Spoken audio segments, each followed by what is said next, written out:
When it comes to multi-tools, today we have to ask ourselves, how much freedom do we really need? As we break down the Leatherman Free P4 and we test out its one-handed operation. That's nice. We're gonna do a science experiment as well. Ooh, magnets. And compare it to the tried and true Leatherman Wave. Well, new technology is always awesome, regardless if it drops on multi-tools, knives, backpacks, firearms, you name it. When something new in the technology realm comes to the market, it's always exciting to test it out, try it out. And in this case, we're talking about the multi-tool world with the Leatherman Free. Now, this Free series dropped in 2019. We're about midway through the year. They have the P4, which is what we're gonna be looking at, the P2, which is a slightly smaller version of a quote-unquote full-size multi-tool, a heavy-duty multi-tool. And then they have some plier-less versions that are also being dropped that are kind of trying to compete, I believe, with like Swiss Army knives and a lot of what Swiss Army knives would offer you, Victorinox tools that don't have pliers, but they have like can openers and screwdrivers and a knife or a wood saw or scissors. They are beginning to go into that market as well, but giving it all to you on a one-handed deployment. And that's really what the Free series offers, is that every tool is accessible with just one hand. And now for a lot of people, that's exciting because you're like, yeah, man, I mean, I use my multi-tool all the time and I'm constantly having to like put stuff down, or, you know, I'm holding something against a wall and I need a screwdriver or I need my pliers, whatever it may be. And then you're having to either let go and pull your, you know, multi-tool apart and then you get that tool and use it and then put it back together. This offers something different. Now, for what I want to do in this video is answer questions that I have about the tool, and we're going to discover it together. We're going to go on a little discovery adventure together today. Let's get together, let's do this, and see what the P4 Free from Leatherman has to offer. So question one with the design is, are all the tools truly one-handed accessible? Or do you really kind of have to fumble with some of them to get them deployed, and you're really gonna have to use two hands with certain aspects? From what I have seen, having used this now for about 2 months on an extensive regular basis, is that you can get access to every tool one-handed. Now you do have to manipulate some of the smaller ones by doing this. So, you know, you'll depress, release them, but you can see about 3 tools are coming out. I have the flathead, I have the Phillips, and I have the scissors being released all at the same time. That's just the way my fingers are and the size and all that. So then you'll have to manipulate, get the one that you want. Let's say we want the Phillips, go all the way out, close out the rest, and it locks up very nicely. Now this is different than some of the older designs because it doesn't have any liner locks on it. It doesn't quite have a lock back. It's a lock back system, I guess. Right here, you can see that there. That's very solid. It's very rock solid, very easy for me to disengage and then close one-handed. The closing one-handed is very easy. The opening on all 4 sides, you'll have 4 tools, so you're gonna get, you know, sorry, it's hard to do left-handed there because I'm a righty. But you can see there, I can get access to that blade and then close it. I can get access to the safety blade, close it, wood saw, close it, and scissors that are spring-loaded, and then close it. But again, on that opposite side, I'm gonna kind of pull all the tools out at the same time, and then I'm gonna have to manipulate each one to get, say, the can opener and close the rest. So there still is some manipulation that's going on, but I can do it all one-handed, and then I can obviously break the tool right up here very easily, and it's gonna swing loose, so there's no resistance, which is really nice, and close the tool up and go to town. And then when the time comes, close it up one-handed. So yes, now the accessibility to literally every tool that the multi-tool has to offer is accessible with just one hand. That is an awesome feature. One little sidebar that I do like is that they have integrated some tools together on one little portion to cut down on weight, but also footprint as well, which I like that. As you can see here, we have a 3D Phillips driver, but then we have the bottle cap opener also cut into that. So you get a 2-for-1 with that design. We have 2 different types of awls over here with 2 different flatheads. So you're gonna get that option. You're gonna get files on either side with another smaller flathead. So they're integrating some of the tools together. So it's not just, there's your 3D driver and it can't do anything else. So now we have to come up with a bottle cap opener on another portion of the tool, take up more space and more weight. Now comes to our science experiment time, the magnets. What makes the Free Series work are magnets. That's what holds the tools in place, and that allows you to then break that magnetic field by putting enough pressure on it to then open up whichever tool you may be using. Now, the magnets haven't caused any problems with any electronics that I own, so that's something to consider. Now, I don't know, you may have a particular phone or tablet or computer that's, you know, more sensitive than others. I wouldn't recommend throwing this on top of your computer and resting it there. You know, over time that may cause problems for your hard drive or things like that, but the magnets are weak enough that I don't see any problems with electronics. Now, the main engaging magnets that hold the whole tool together can be whipped open. I did not put any pressure on that. Just give that to you again. You can see here, I'm just holding the bottom portion.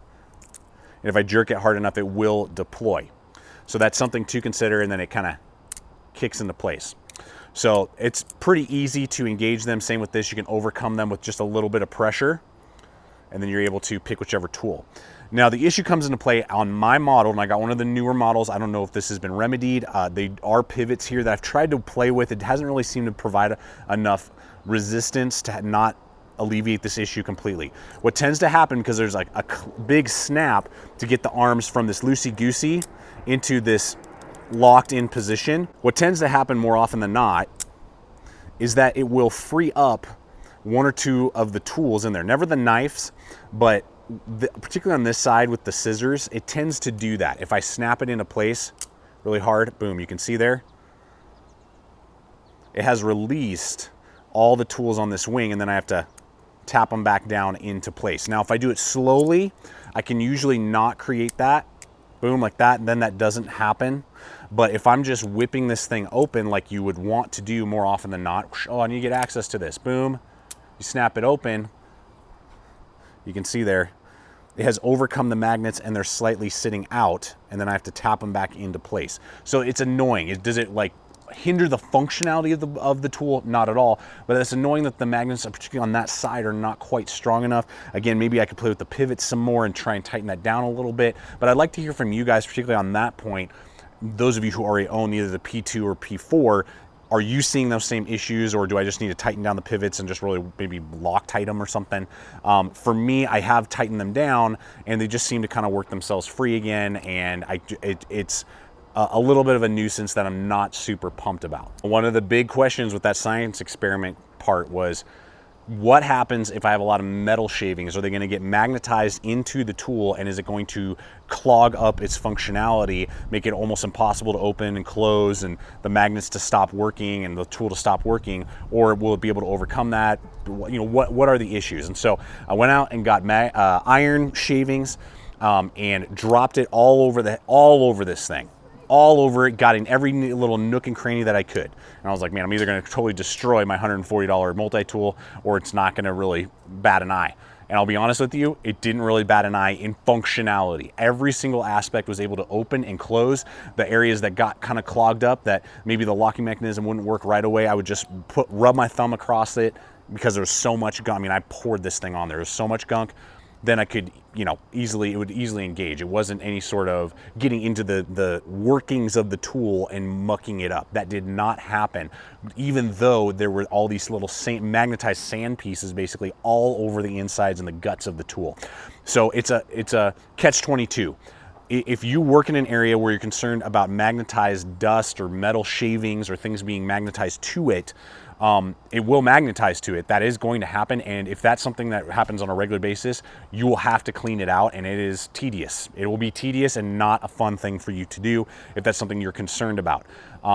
Will it hamper the usage of the tool in the middle of the day, in the middle of your work shift? No, it will not. From everything that I can see, and I tried to do overkill on that test. So in my opinion, it's not going to hinder the performance. It will be tedious to clean out when the time comes after your shift to blow it all out. I mean, you're going to have to get like a little toothbrush and like one of those compressed air blowers to blow these things out, to get all those grits and nasties that will magnetize to the innards of the tool out. So that's something that you need to weigh, that you don't have to worry about with, say, like the Wave. Now, you don't have to worry about that with the knives. You really have to put some pressure on those guys to open those up, and the saw and those type of things. There's definitely a level of resistance you've got to overcome that is stronger than those inner tools, just because of the D10, I believe, and just kind of how they're working those other tools. Now, I do like, compared to the Wave, which does have that one-handed deployment, but it is a liner lock, which is fully functional. There's no issues with that. I do like the locking mechanism on the Free better. It is more of a lock back design. It feels a little stronger, just a little bit more intuitive, and doesn't have any ergonomic issues. I know some of you are asking me, is that causing ergonomic issues? Particularly when I used the blade and the saw, I did a lot of wood work. I was like, you know, for those people wanting to use their Leatherman tools out in the outdoors, could the P4 or P2 work for that? And it can. It was actually surprisingly ergonomic, and it actually has a slightly more comfortable transitions than even the Wave for those features. Now, that's something that is to consider, something to be aware of. That could be a positive or a negative depending on what you're looking for. The blade shapes are slightly different, and I gravitate more toward the Wave blade shape than the Free. The Free is more of like a Wharncliffe, sheep's hoof, sheep's foot design there, and it's slightly shorter by about maybe 1/4 of an inch. Now, they're both going to have hollow grinds with great relief edges, 420 high carbon steel, so you know, everything you'd expect from a Leatherman tool in that regard. And not that the lockup on a Wave is bad, I just kind of prefer the lockup and the locking mechanism on the Free a little bit more than the liner locks you're going to get on the saw and on the blade of the Wave. This would absolutely be able to compete in the outdoors. If you are an outdoorsman who likes carrying multi-tools with you, it would compete with a Wave or a Surge in the woodscraft aspect of making feather sticks, shavings, and doing notches with the saw. So we're going to answer a few questions here for you. First off, what do I think about the P4 as an idea? It's a really cool idea that I think is going to change the multi-tool market. It's innovative. Everything that Leatherman claims that it can do, I believe it can do. Yes, it has a few quirks. So as a concept and idea, I believe that there's a lot of validity to the Free idea, the Free concept, regardless if you're looking at the P4, P2, or a lot of their other new what's it called, plier-less designs. Now I want to speak to some of you when it comes to, if you already own a Leatherman, or you don't maybe own a multi-tool at all, or a big multi-tool, and you're wanting to decide between, say, the Wave and, say, the Free, because you're going to pay about $140 for the P4, about $120 for the P2, and about $100 for the Wave Plus, which is what I have here with the replaceable teeth cutters and wire cutters. And so we'll have links below: BLADEHQ, GPKNIVES, Amazon, Backcountry, Knockaround. Thank you for using those hyperlinks. If any of these multi-tools connect with you, we just really appreciate it when you guys use those links that we offer to you to all the sites that we have down below. Now, if you already own a Wave, should you go out and drop another $140, or should you try and sell on eBay or something your Wave to then get a Free? No, that's my opinion. And it doesn't, in my opinion, offer all that much more than what I can do with my Wave. With a little bit of elbow grease, I've gotten to the point where I can easily one-handed whip open that Wave to get to the pliers. Yes, I will have to use two hands to get into all the guts, but I can also use one hand to get to the safety knife and the regular blade. So that's a big positive. It's almost like half a Free knife anyway. It's almost half the P4 anyway right there. Plus, the Wave has the potential to not only have an extension arm for the screwdriver bits, but also be able to hold a plethora of different driver heads that a Leatherman offers. There's none of that right now for the Free. Maybe down the line they'll offer that for the series, but it's going to be a different proprietary setup, from what I can tell, than what they offer already currently for the Wave. So you're gonna have to buy an extra whole kit. If you already have a bit kit for your Wave, it's not gonna be, from what I can tell right now, it doesn't fit, doesn't work, something that will be able to function with your Free, and particularly the bit arm. So there's aspects to that, and you're gonna, again, have to pay $20 to $40 more, regardless if you go with the P2 or the P4. So if you got your Wave, stick with it. It's one of the most iconic, powerful, useful multi-tools ever made. Now, what happens though if you're like, dude, I don't own a Wave or really any other large multi-tool, and I'm looking into multi-tools, these big ones, the Wave, the Surge, the P2, the P4. What should you go with? The more classic iconic ones or the new free series? Well, that really depends on what you think you're going to be doing most with your multi-tools. If you are going to be doing a lot of stuff that you think that you're going to use your multi-tool a lot, like this is going to be something that's on your belt every day, and you're not pulling it out one time to pop a bottle cap and like cut open a note at work. I mean, you're going to literally be like bearing down on this thing, cranking it out. You're going to be holding stuff up all the time. Then probably the P4 is a good choice for you, that you're going to need a one-handed deployment of literally every tool. Then go with the P4. You're gonna get a lot of capability, and you're never gonna wonder if you have to put something down to get to the tool, to then pick it back up, to then use it. So that's a good bonus. But if you're not that person, you're like, yeah, there may be days where I need to work with my tool a little bit more, but it's not that big a deal. Mostly I'm gonna be using it kind of like as a EDC knife. I might use the pliers every once in a while, and when I need to, I'll get the screw out, but I'm not like, you know, a tradesman. I'm not a tradesman who is constantly using this tool. Well, then I would still go with the classic series. It just makes more sense. It's well known. They have more accessories available right now, and you're gonna save some money and be totally happy with it. They've been working for years, and there's no reason that they're gonna stop working now. The P4 does not make the Wave and Surge and Rebar and Super Tool obsolete. It's just now another option that's available to the market. So there you have it, folks. That's kind of where I fall. That's where I land. It's a cool new setup. I'm gonna keep it in the collection for the time being, with no real plans at this point anyway to get rid of it or sell it off or anything like that. But it's not something that now I'm like, screw the Wave, I'm going with the Freeze. And it's not something that I go, oh, I'm all about the Waves and there's no need for the Freeze. So it depends on the scenario. And I hope that this video with some of the tests and topics and things that we've looked at have helped you make a decision where you sit. What's going to be the best way to invest your time, your energy, and your money to get the most out of your multi-tool. That's what we always want to do here at the channel, and that's what I hope this video has done for you today. So thank you so much. I invite you to subscribe, become part of the GT family if you're not already. Check out some of those other videos popping up right now. We're cranking out videos every single week. Please put comments below. Would really like to hear your guys' thoughts on the free series. Any questions that you have, I'll do my best to answer for you.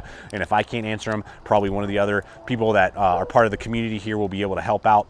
And finally, guys, check us out on Instagram, Facebook, all those social media websites and areas where you can see other things going on behind the scenes. And finally, always remember, stay equipped, stay prepared, and we'll see you out there.